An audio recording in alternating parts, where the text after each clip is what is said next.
Today's presentation is on the crisis cycle, the escalation phase. My name is Mike Woods. I'm the father of 3 boys on the autism spectrum. I have a master's degree in conflict management.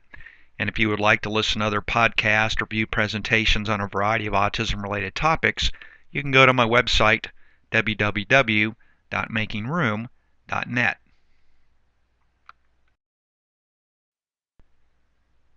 Crisis follows a sequence of phases, and you need to go back to the first presentation that I did on the tension phase because that's the first step in the crisis cycle.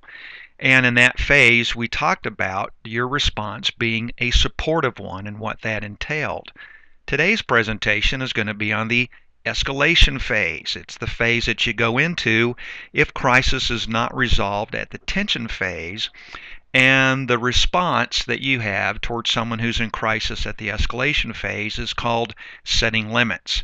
Again, if you didn't go back and listen to the presentation on the tension phase, please listen to that one first because it sets the foundation for what you need to do at that particular phase, which is a different response than what you need to do at this particular phase, the escalation phase. Let's talk about a definition of escalation. The escalation phase is basically defined as the beginning stage of a loss of rationality. And it's at this stage that the individual often begins to challenge authority. Now, there's some physiological changes that occur as people enter into this phase of the crisis cycle. Blood pressure increases, the pulse rate increases, adrenaline starts to increase. Some cognitive changes that occur, and it's important to know at this particular phase, as people transition into this phase, that there becomes a decrease in the ability to reason, a decrease in ability to listen, a decrease in an ability to compromise, and there's also a slight loss of self-control. Remember that the escalation phase is defined as the beginning stage of a loss of rationality. It's the stage at which people start to challenge authority. And so there are some behaviors that you're going to see that are going to indicate that you are now in the escalation phase. Some of the behaviors might look like this. A person ignores your request. You might say you need to pick up your toys, and your child will act like they haven't heard you. Or someone might out and out refuse to follow directions. In other words, you know that they've heard you, but they're still not doing what you've asked. The child could begin yelling or screaming. There might be some name calling involved. At this stage, people start to ask challenging questions. Why do I have to do that? Who are you to tell me that I have to do that? And also at this stage, for someone that's verbal, they might start to say things that are intentionally designed to push your buttons. In either case, these are the behaviors that you'll see at this stage that mark the escalation phase, and they'll look quite different than the behaviors at the tension phase. So what causes the transition from the tension phase to the escalation phase? Well, basically, several things could happen. One, no one recognized the child was at the tension phase. And if problems or issues don't get resolved at the tension phase, then they tend to move on to the escalation phase. Another reason might be that's the child's inability to effectively communicate their emotions. They have no way to express that. They're under a degree of tension, which is now increasing, which has caused a move to the escalation phase. And this is the importance of providing visual supports to allow people to communicate effectively. Or it might be that the child was treated abruptly or inconsistently during the tension phase, which caused the push into the escalation phase.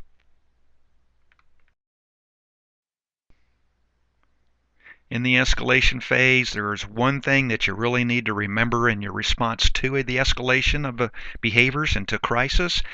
Do not get into power struggles. Try to avoid a situation in which you're pitting your will against the child's will, where you're going head to head or butting heads.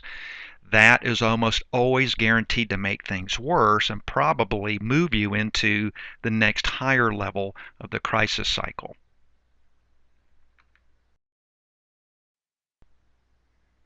Let's talk a little about how to respond during the escalation phase. The best response that you can provide and the response that's appropriate for this phase of the crisis cycle is to set limits, and we'll talk a little bit more in depth about that in the next several slides. Some other ideas is to make sure that you give simple, clear instructions. You don't want to use more words than you need to. You don't want to make what you say too verbally complex, but keep it simple and keep it clear. Remember, this is the stage at which people begin to become less rational. Their ability to listen decreases. Their ability to compromise decreases. So whatever it is that you say at the escalation phase, you need to keep it simple and basic and clear. Another concept of how to respond at this phase, if there's other people in the environment, is to remove the audience. Sometimes what other people are saying, how other people are behaving nonverbally, shaking their head and things like that, can serve to escalate the conflict. So if it's possible, you want to remove other people that are in the environment out of the environment to remove that factor. Also, some people escalate in a conflict for the feedback that they get from people in general, the attention that they gain from their peers, for example. So that's another important reason to remove the audience. If you're going to set limits, you want to do it early. Now, it's people's natural tendency to try to avoid conflict as much as possible. So there's a tendency to set limits later rather than earlier in the hopes that this situation will fix itself in some way, shape, or form. But remember this, the escalation phase is defined as the beginning stage of a loss of rationality. The longer that this phase goes, if the situation doesn't resolve itself, the less rational the person is going to become over time. So you want to actually set limits early in this phase rather than later for those reasons. And then another idea with responding to escalation in this phase is to keep your limits that you set reasonable and enforceable. Those two factors are also very important. So let's talk about how to set limits. I'm going to give you an example of limit setting right now. You can clean your room, and if you do, then you can go outside and play. Or if you don't clean your room, then you'll stay inside for the rest of the day. That is an example of setting limits. Setting limits is about offering choices and then stating the consequence of that particular choice. For each one that you give, you'll provide the consequence. Now, what most people do is they'll offer choices or they'll state what the choices are, but they don't provide what the consequences of those choices are going to be. And what research shows is that by stating the consequence of each choice that you provide, you are providing your child, the individual, whomever it may be, with all of the information that they need in order to make the best choice possible. You're removing the factor that it could have been that I just simply didn't understand what was going to happen as a result of making a choice. You're separating that out of the equation of this thing going wrong. And so you state the consequence so that way the person has all the information that they need in order to make the best choice possible. Now, that doesn't mean they're going to make the best choice possible, but at least you have provided all the information needed in order for that to potentially happen. You'll notice also that I stated the positive choice and its consequence first. Again, what research shows is that if one or more of the choices that you state happen to be on the negative side, such as if you don't clean your room, then you'll have to stay inside the rest of the day. What research shows is that as soon as people hear something negative in this conflict cycle, in this crisis cycle, when people hear something negative, they tend to shut down. Remember, escalation phase is already identified as the phase in which the ability to listen starts to decrease. The ability to reason starts to decrease. So a lot of times as soon as people hear a negative choice, they start to shut down. That's why it's important that you make sure that you state the positive choice and its consequence first. Remember, you want to use visual supports if necessary for children who are on the autism spectrum, for example, not all, but some, or ADHD, kids who have troubles focusing on listening to what you're saying. Visual supports might be a good useful tool to use to communicate your choices and your consequences. You can use a first then board. You can use a choice board. You can use a red-green choice board. There are a variety of visual supports out there that are a perfect fit for setting limits in the escalation phase.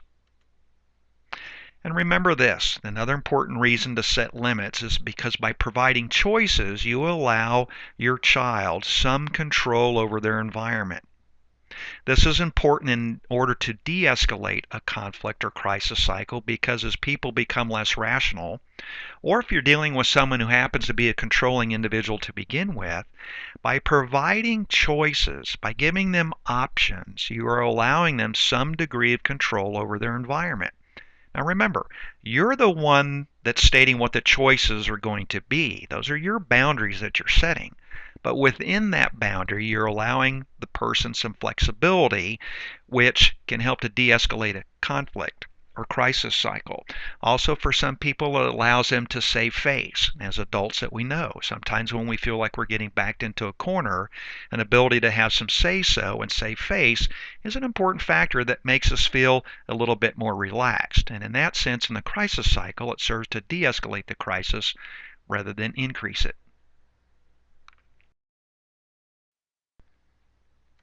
Two important concepts to remember in the context of setting limits is that setting limits is not the same thing as issuing an ultimatum. When I set a limit, I offer a choice, and then I state what the consequence of that choice is going to be. Limits are not threats. A threat is if you don't sit down, you're not going to go play outside. That's not a choice, that's a threat. And the purpose of setting limits to remember is to remember this. It's not to punish. It's not to attempt to punish people to de-escalate a crisis. It's an attempt to teach people the right thing to do, how to make a better choice, and in that way de-escalate the crisis in that sense. Through setting limits, children begin to understand that their actions have consequences, and that serves a better future purpose than simply stating threats.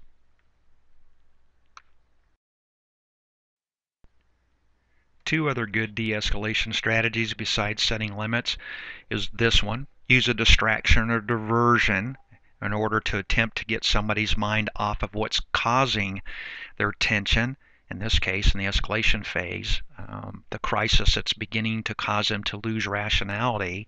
And distractions and diversions, they don't resolve the situation. They don't resolve anger, but they can often help the individual to avoid an inappropriate expression of the negative feelings that they're starting to have.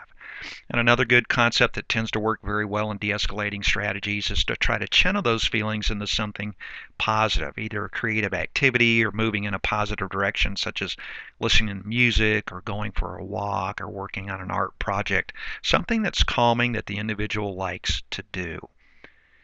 I thank you for your time in listening to this module on the escalation phase of the crisis cycle. I hope you have a good week, and God bless you.